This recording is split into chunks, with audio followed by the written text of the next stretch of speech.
Hi, my name is Dave Giddings and I'm from TecQuipment Limited in Nottingham, and I'm here at the University of Bedfordshire, Luton, in the Mechanical Engineering Automation Lab to install this TecQuipment AF1300 Subsonic Wind Tunnel. So the main components of this wind tunnel, we have the inlet section here.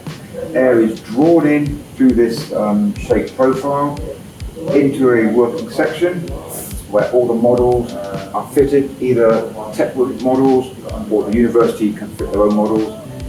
We are measuring upstream pressures in the working section, and we are also measuring downstream pressures to look at weight traverse tests, etc. Air then travels through this section into a fan, so it's a suction type wind tunnel where air is drawn in, and then finally air exits through the engine through a silencer to minimise the noise levels. Hi, I'm Rohitha Weerasinghe. I'm a senior lecturer at the University of Bedfordshire.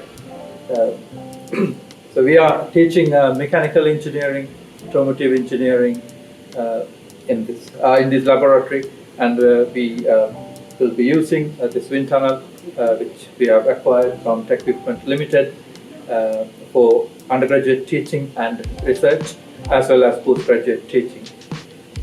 We have 4 main courses running at the moment: Mechanical Engineering undergraduate program, Automotive Engineering undergraduate program, Mechanical Engineering postgraduate program, as well as Automotive Engineering for electric vehicles postgraduate program.